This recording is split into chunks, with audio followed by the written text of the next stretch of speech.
Shalom, shalom, excellence. Nous continuons aujourd'hui avec Proverbe 10, 22. C'est la bénédiction de l'Éternel qui enrichit et il ne la fait suivre d'aucun chagrin.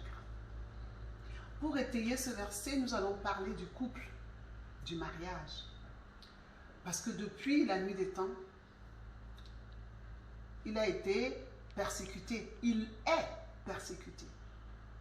Et cela continue aujourd'hui.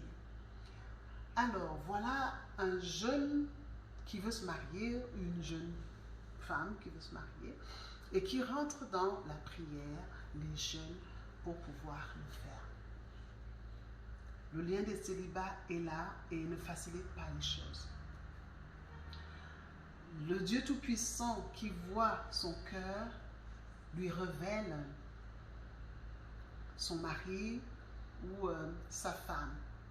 À ce niveau, je voudrais attirer votre attention parce que souvent, c'est le photocopieur qui envoie quelqu'un.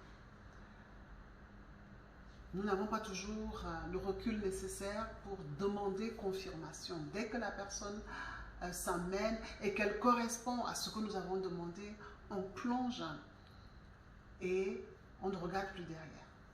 Mais prenons le cas idéal de celui que Dieu révèle. On se marie. Nous devons comprendre, si je fais une autre parenthèse ici, c'est que le lien de célibat ne veut pas dire qu'on ne se marie pas. Non, uniquement non. Dans le lien de célibat, on peut se marier et ne pas renoncer à sa vie de célibataire. C'est-à-dire qu'on n'a pas choisi en fait de mariage. On s'est marié pour d'autres raisons, pas parce qu'on veut vivre dans le mariage. On peut se marier et ne pas avoir d'enfants. On peut se marier, avoir des enfants et ne pas avoir ces enfants comme appui lorsque nous en avons besoin. Au lieu que ces enfants à un âge sortent de la maison, nous continuons à les nourrir et parfois même ils nous amènent leurs petits-enfants et nous nous en occupons. C'est toujours les visages du lien de célibat. Donc, voilà une jeune fille, voilà un jeune homme qui veut se marier, qui jeûne, qui prie et le Seigneur révèle. Ah, bravo. Elle se marie, il se marie, mais d'autres problèmes surviennent dans le couple. Il n'y a pas d'enfant, par exemple. Il n'y a pas de paix. Il n'y a pas de sérénité dans le couple. Et on se demande parfois si on ne s'est pas trompé. Parfois, on pense au divorce. Mais en fait, Dieu a béni, mais nous n'avons pas fait le nécessaire pour garder la bénédiction. Pour garder la bénédiction, nous aurions dû continuer à croître encore et encore. Parce que la croissance spirituelle nous donne un pouvoir spirituel qui nous permet de faire face au lendemain difficile.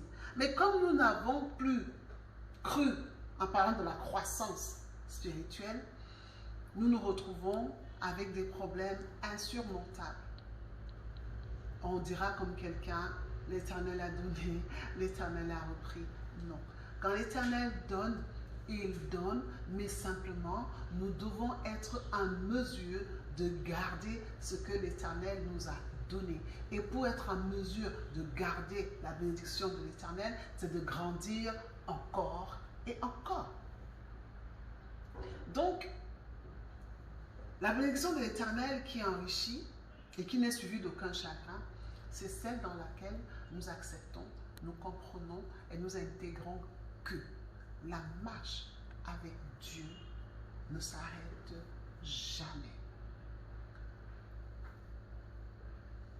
L'alliance que nous avons signée avec Dieu par Jésus-Christ est une alliance qui doit se vivre jusqu'au bout. Les circonstances ne doivent pas nous en éloigner. Les bénédictions ne doivent pas nous en éloigner. Au contraire, Lorsque nous avons une bénédiction, la prochaine bénédiction demande une meilleure version de nous-mêmes, une meilleure version spirituelle qui nous capacite dans les bénédictions à venir. Nous espérons avoir apporté des éclaircies sur ce verset qui vous permettront de mieux le comprendre et de mieux le vivre. N'hésitez pas à nous poser des questions, à nous envoyer des versets pour lesquels vous voulez plus d'explications ou meilleure compréhension. C'est avec un plaisir divin que nous le ferions. Shalom, shalom, shalom.